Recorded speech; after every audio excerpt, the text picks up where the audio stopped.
kinesiology. I can do you a demonstration of health kinesiology, or we can talk about geopathic stress. I don't mind which people would like to do. Geopathic stress? Which is the most interesting? It's all interesting. It's all interesting. It's all absolutely fascinating. It depends on your point of view, I think. As to What is geopathic stress? Okay, right.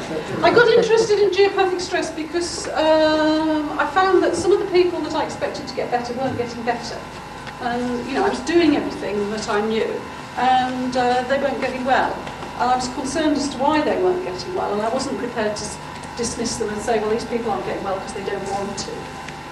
Because I felt some of them really did want to get well and were doing everything they could, and I was doing everything I could, and they weren't getting well. So I got interested in the idea of geopathic stress back in 89, I suppose it must have been, which is the idea that the Earth's electromagnetic field can get disturbed in certain places, and if you live or have your office above such an area, then you are likely to get ill, and once ill you'll find it very difficult to get well again. And in order to get well, you either have to move or do something to correct the disturbances, to neutralise them in some way so that they don't affect you anymore. And so that's what I got interested in. That's what my book's about that side of things. So that's what geopathic stress is. Remember else? Yeah. Yes. Yeah. Is it, there's a desk at the back. We did some dowsing this afternoon, and the energy lines cross right in the middle of that desk. Now, would that cause a geowatnic stress? Working in there? Not all energy lines are necessarily negative. I mean, some energy lines can actually have a very positive influence on people. Yes. And not all crossings are necessarily negative either. No. So it has to be a negative. Yeah. Yeah. I didn't know if they were positive or negative. Can you tell Well, me? not positive. I'm not here. Yes. The complication here is I talk about the Earth's electromagnetic field, and then I'm also talking about positive and negative in the sense of, well, I should say harmful or harmful, detrimental. So not all energy lines are detrimental. I mean, a lot of ley lines are not detrimental. Let's mention ley lines. Ley lines are ours. Because Geoffrey King, a previous speaker, said, it's a joke. Well, some energy lines there can be positive or neutral to us. I don't think they're all necessarily negative. I mean, one of the interesting things is cats seem to be the opposite of us. I don't know if some of you have probably heard this and come across this, and certainly that's been my experience, that a lot of the people where I test and find that they've got geopathic stress in their house, the question I ask them then is, do you have a cat? And often what they will say is, the cat adopted us. And it's like the cat is drawn to the energy lines that for us are harmful. Now, I was talking to somebody from, I think it was Sussex doses, or anyway, somewhere down on the south coast, and she was, and I mentioned this, and she said, well, she'd heard this too, and that was her observation, and she'd done some research of her own and come to the conclusion it was only neutered cats that search for this negative, had this positive response to what we would consider negative things. I don't know about that, whether that's true or not. Does anybody here have any experience of that? You do.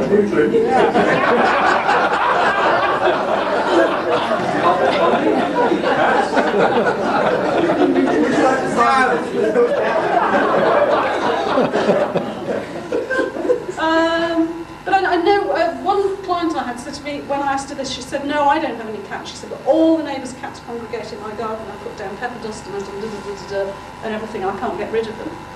And I worked out that she needed to put some crystals in various places. I mean, not anything special in the way of crystals, just some quartz crystal. And I tested where she should put this quartz crystal in her house. And when she came back for her next appointment, she said to me, it's absolutely amazing. She said the cats now walk through the garden because it's on their way somewhere, but they don't stay anymore. And she said, I've spent all these years putting down pepper dust and all the rest of it, and now just a couple of lumps of quartz crystal, and they've just changed their behaviour. So, that's good evidence for this anecdotal, what is largely anecdotal, that cats like the energy lines we don't like. I think there is some very relevance here because this hotel is a dreadful place. The last owners just made a complete hash of things. There are some very strong energy lines coming through here, and I say they cross just in front of the reception desk downstairs. Yeah. They also actually go through that desk. Now, they got everything wrong. The new owners took over a week ago, and obviously they're a little bit nervous. They don't want to go the same way as the previous owners. Yeah. Now, these energy lines, they're very real. I mean, we picked them up this afternoon, and a previous speaker said, he'd looked at the map, and there were problems in here, in the hallway. Yeah. And we checked them out this afternoon, 3 or 4 of us, Yeah. and you didn't have to be an expert dowser actually to allocate that spot.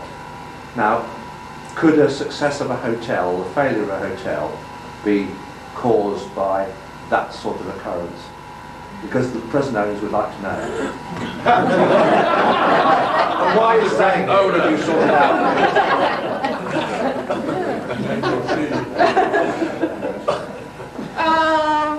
Negative energy, I mean, it can affect the success or otherwise of an enterprise in several ways. One, because it can affect the health of the people who work in the place.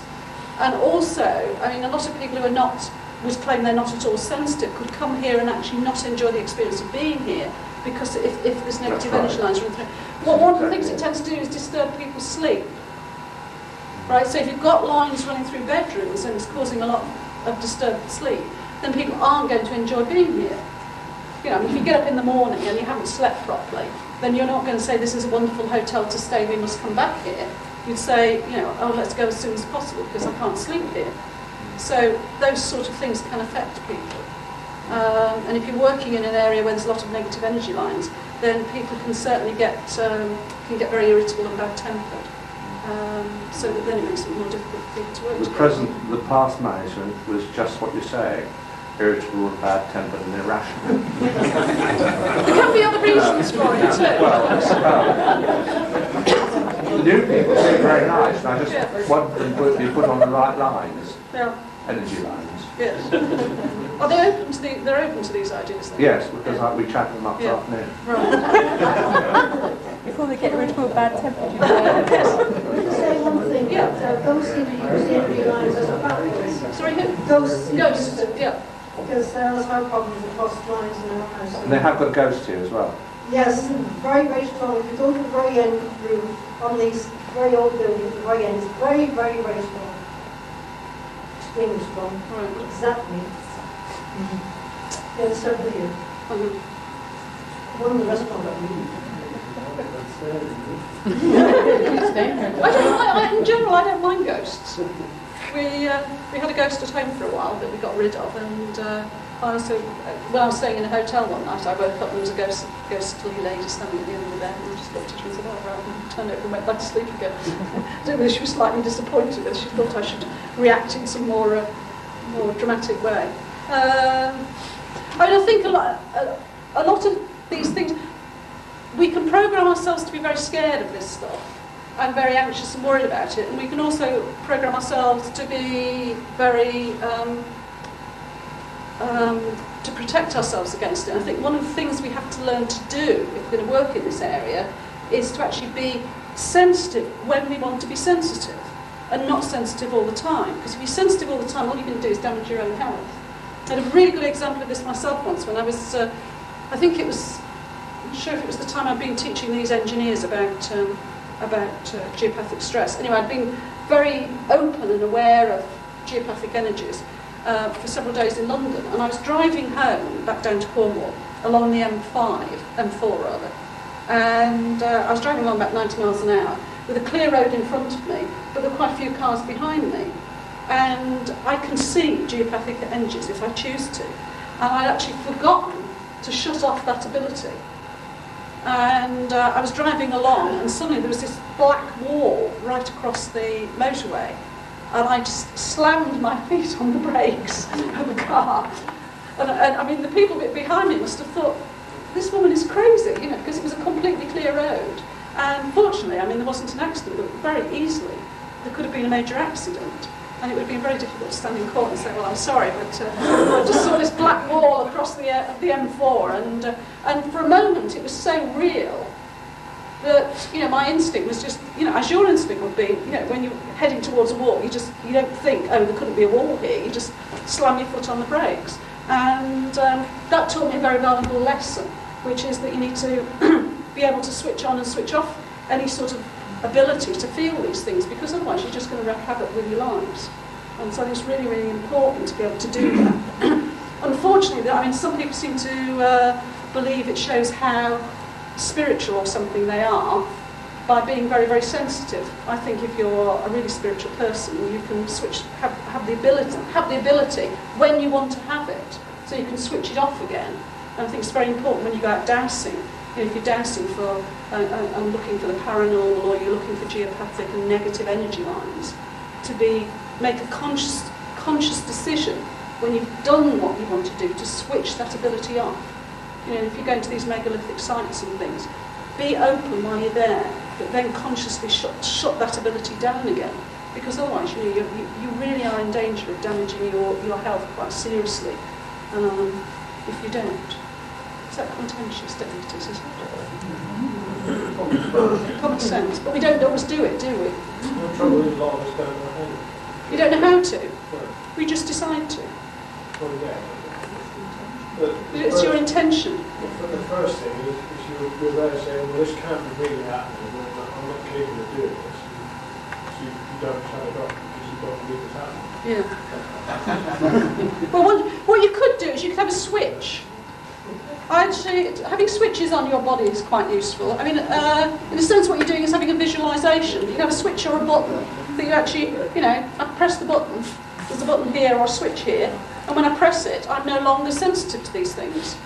You know, you can do it just by your intention, but if you find that a bit difficult to do, then visualise that you've got a switch or a button somewhere that you can switch on, and I'm now aware and sensitive to underground water, geopathic energies, ghosts, or whatever it happens to be that you want to be sensitive to, and then press again. Okay, now I can't feel it.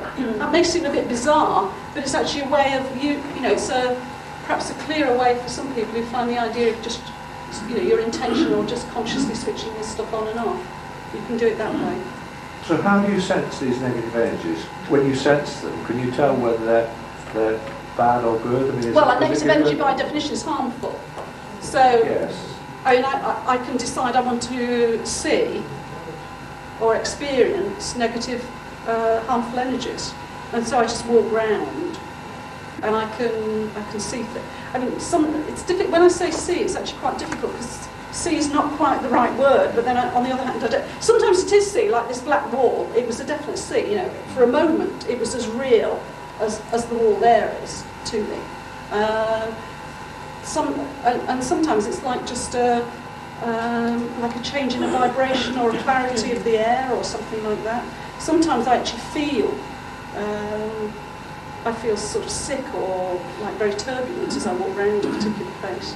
But most of the time I switch it off because I don't want to be having all those experiences all the time of feeling queer and seeing strange, you know, the air being different and things, because it interferes with my daily life. Also, I mean, I can use rods as well, which I don't do very often. I can muscle test.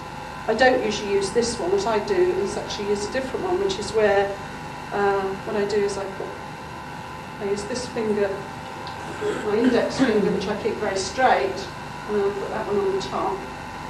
Okay. And I can just say, is there some negative energy in the room? If the finger stays strong, it means yes. If it goes down, it means no. And that's, you know, just what I do. Sorry? Do you have the fingers under tension? Are you? Yeah. Is it just sitting there, or are you squeezing? No, that one's on top. One's on top of the other one. Yeah, but is it squeezing? Or are you Pushing. Yeah. Pushing. Yeah. Against each other. Yeah, pushing against each other. Right. So this one I keep fairly, and then I put this one on top. Depends on how mobile your fingers are. Some people can't do that at all. The other way I do it sometimes is this way as well, using that one over onto that one. So I've got my middle finger onto my ring finger. Yeah. Different people. So what happens then when you hit the... Well, that means yes. Yes. If the bottom finger stays strong, it means yes. Yes. If it goes down, it means no. Yeah. Okay, so yes and no. It should be that way round, yeah. I mean, if you're balanced, so you can tap yourself. If you get it the other way round, it means your acupuncture energy isn't balanced. Somebody asked me in the break, they said in dowsing, some people clockwise is yes and some people anti-clockwise is no. What about this sticky, unsticky? Everybody seems to work the same way on that. You don't get the different responses that you would get. You don't get the equivalent of some people being a clockwise yes, some people being an anti-clockwise yes. For everybody it's like that. And the same thing for this. It stays strong if it's yes, goes weak if it's no. I'll show you another one actually out of interest. Just put your hands together like that. Okay? And do this. Well done. I sometimes do this at the end of my talk actually. But here I'm going to talk on a bit longer. Right, okay, so you do this and say yes, yes, yes, yes, yes, yes, yes, yes, yes, yes, yes, yes. And then just let your hands end up together and see what they look like. Have they changed at all? You started off with them level, yes?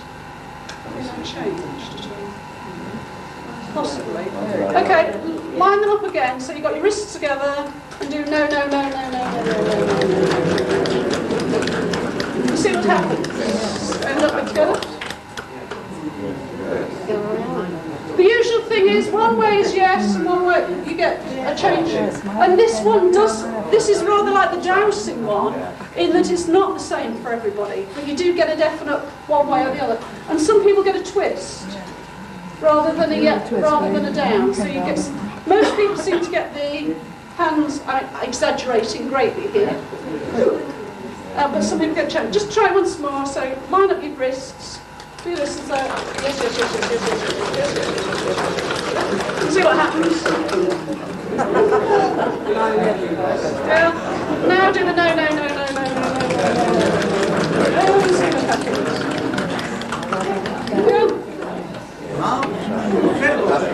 Same bad time. Same bad times. Left, mine goes left and right. Yeah, most people can get this. Maybe you just need a bit more practice at it, but it's another way of doing it. Yeah, so when I walk around buildings, I mean, I do a combination of things. I do partly muscle testing, like this. Sometimes I use rods. I mainly use rods to convince people.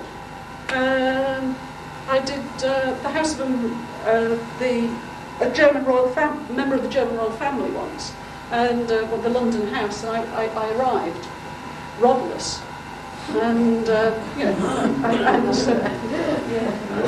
His Royal Highness sort of said, "Where are your rods?" I said, "I don't have any." And he looked at me up and down and said, "You cannot do this without rods." And I said, "I can," and he was, really, really sort of convinced I couldn't, if I was a proper person who knew about geopathic stress, then I would have to use rods. And the house at the time was actually, they were in the middle of doing a load of building work on it, so I said, well, I'm sure we can find something here we can improvise and use as rods if you insist, but I can actually do it without rods. And in the end, he let me do it without rods, so that was rather nice. Have you tried a rubber band? No, they were showing me, John was showing me that earlier on. I hadn't come across that before. Yes, a lot cheaper. Mustn't say. I got rods to sell. How much for the elastic bands rod? There was a rumour going around before that they were selling them. It started to get Yes, I supplied the shop with elastic bands. Something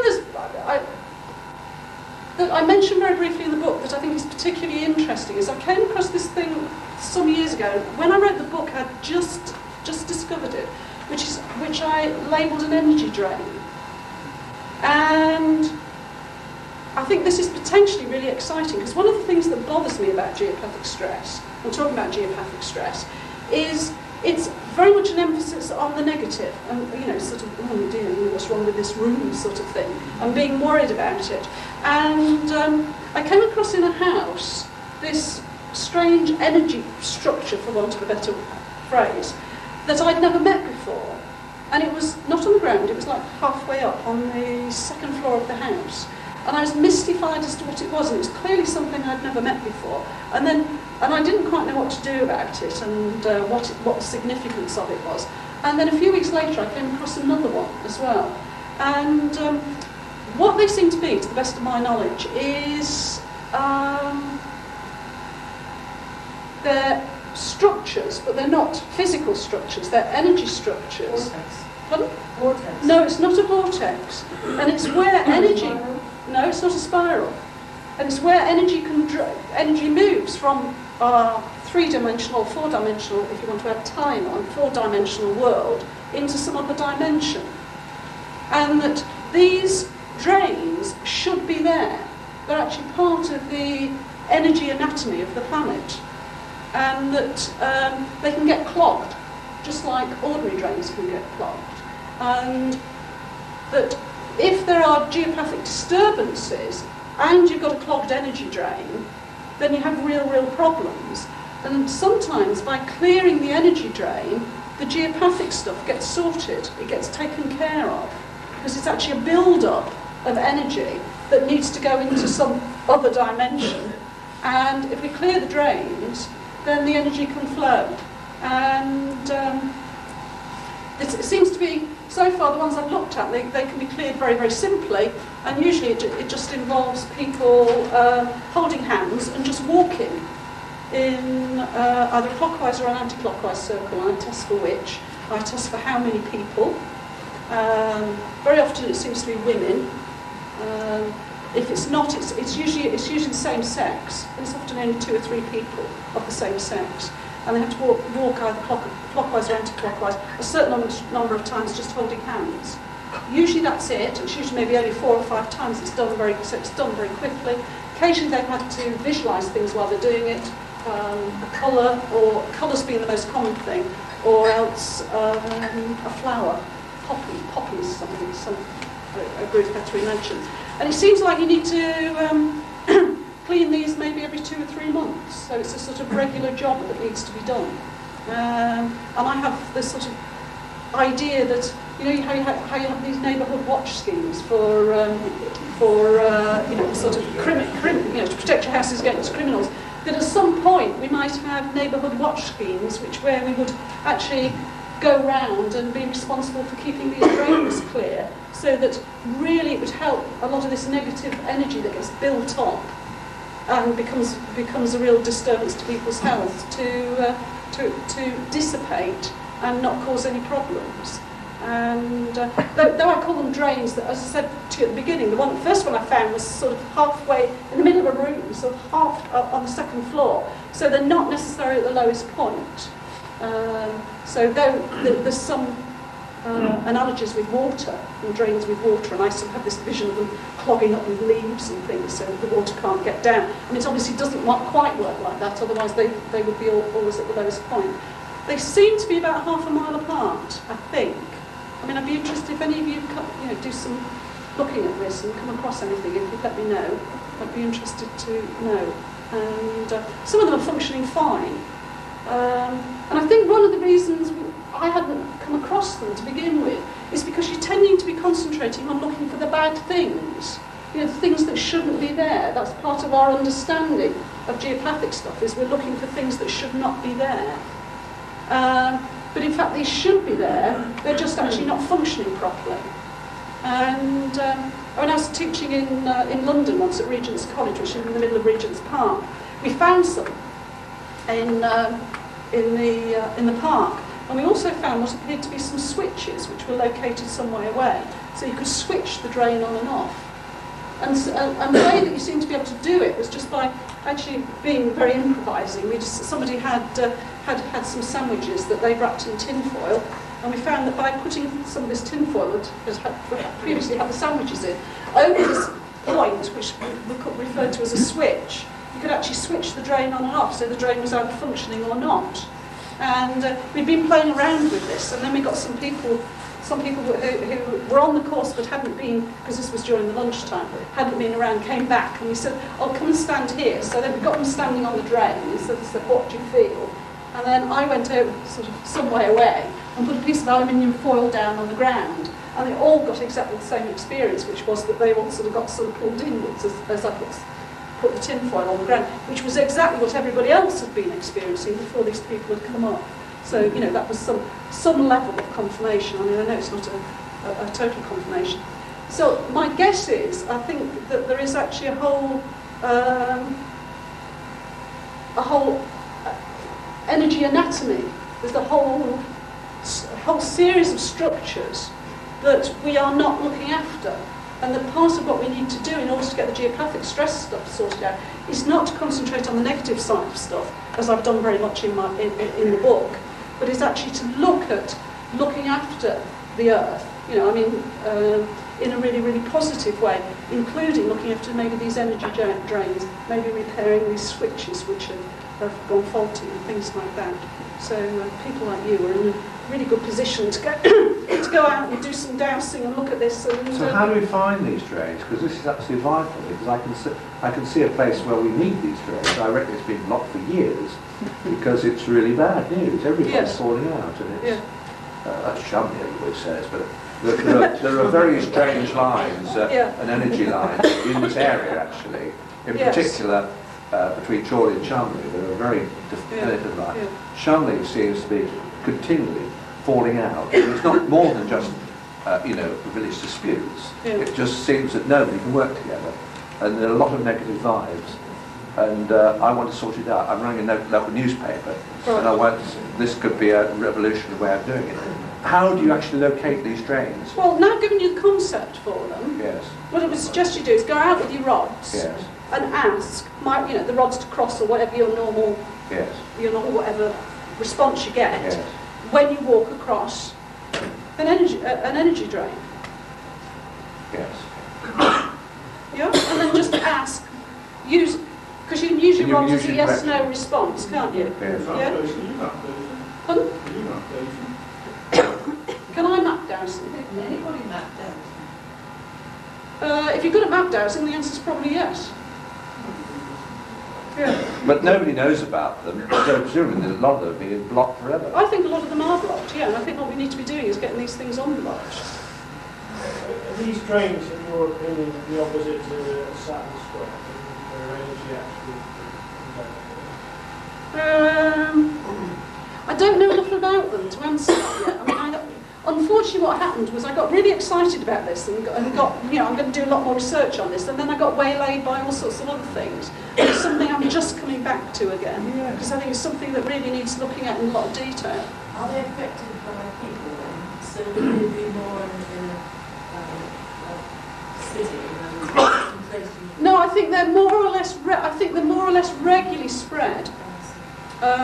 Just all over the earth. Not necessarily all at ground level. I mean, some of them can be higher up. So they don't get badly affected more in a Well, the actual things themselves are there, right? Whether they get blocked, I mean, exactly what blocks them, I'm not totally certain about that.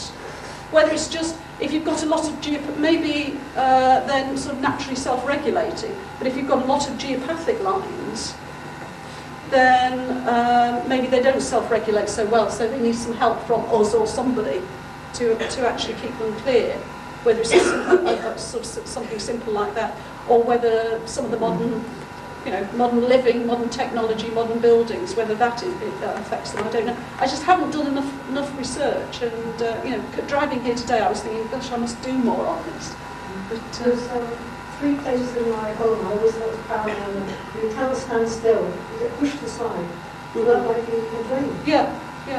So go and have a look. Yeah. I I mean, it's a completely different concept, because normally we're looking for stuff that, all the negative stuff. What I'm saying is, I suspect there's a lot of stuff that ought to be there, and some of it is not functioning properly. And that's what we need to be checking out and finding out what we can do to put it right. So if you can actually locate this by dowsing, and I'm looking at the drain, I can't imagine this, but I mean, you say it's right, fair enough. I can imagine John doing it because he puts his thing in the direction straight to it, you walk towards it. The dowsing rod tends to be more local. So if they're half a mile apart, you know, you've got an awful lot of dowsing to do. Well, except if you know the area where you've got problems. Particular problems. Yeah, then that would suggest there might be a problem there. But you can actually. So having located it, okay, you say you can have three females or 2 males, and you go around the circle, and do you douse for that as well? Do you? Yeah. Yeah, I mean, I've muscle test, but you can use your rod. You can use your rods, can't you? Saying yes and no, or you could do this if you. That's really weird. That is. I don't know if any of you saw the Housebusters programme on TV that has been running on Channel 5, and I was one of the experts on one of the programmes, and I found a drain in the garden of the house, you see. And so I said, they were, you know, asking me, well, what would you do to sort of put this right? And I said, well, actually, this needs 3 men to dance naked round here. Looking round and all, you know. I mean, they obviously thought I was really weird anyway, so they weren't really sure whether I was.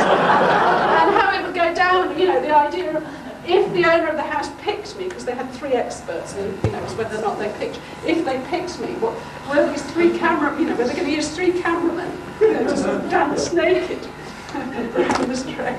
So they were really relieved when I said, actually, that was a joke. People run around naked. Huh? I say any friends are always saying people run around naked. I missed the beginning of that. Any friends, you know, in Padstow? Any prone in Cornwall? Is it Padstow? Is it Padstow? Yeah, Padstow, he lives about 2 miles from Padstow. He's built a Stonehenge in his garden. Oh, right. And he's got food, they call it, Yeah. below the ground. Yeah. And they put a long line with granite, with granite tops of awful energy on the boats. But he's quite a character.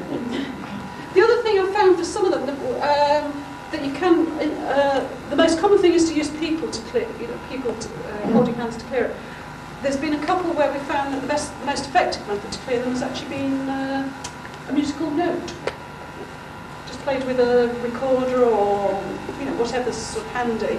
And again, you test for what the note should be. And that seems to, again, is in general clear it need to do it every couple of months. So that would be another possibility. I think there are lots of other possibilities. So I just haven't done enough work on it. But I think, you know, what I'd like to go away with is the idea that maybe there's a lot of positive stuff out there that is malfunctioning. And if we could find it and put that right, a lot of the negative stuff might just take care of itself. And I think that's a sort of much more positive way of looking at this whole problem of geopathic stress. You know, the danger is otherwise people just get really scared by it. They're all solder around the house, isn't it? Yeah. So the house got all solder around for protection. What led you to actually feel that it's a drain? Well, I mean, it was partly my experience of it, and I just kept on. I've tried seeing it. I was driving home. It was in Ripon in North Yorkshire, and so I was a long way from Ripon on the way down to Penzance, and my thoughts kept on going back to this. You know, what the hell was that? And as I was driving along in the car, and the image of just like a grate, you know, the sort of by the side of a road, you know, it just kept on. That was what kept on coming. I thought, oh, it's some sort of drain. I just had this very clear picture of it that just wouldn't go away. So in the end, I thought, well, you know, this has to be what it is. Well, I'm just curious when you're talking about it, and I'm sort of, you know, does it drain downwards, drain upwards? Well, it drains into another dimension, so it doesn't do any of those, does it? Right. I don't know. I mean, it's, you know, though I use the term drain, you've got to be a bit careful because it's. Well, that's what I'm. Because, you know, that may not be the best term for it. Filter. Maybe filter, yeah. The transformer was the word I got then, but. Actually, somebody else suggested transformer as well to me, and I was talking to them about it. They said they feel it's more. Who then went out and did some testing on them. And I spoke to him over in Canada, and I spoke to him on the phone, and he was saying he thought it was more, you know, the drain wasn't the right term, but transformer was more like the right term. Is it quite possible this is what we really try to do? What a great big drain. And everybody disappears into another dimension. Possibly, I don't know. I don't have any experience of being into triangles, so I don't know, but maybe, yeah. Try Star Trek, it might be a wormhole. Jane, I'm going to rescue you. Yeah, I think that's...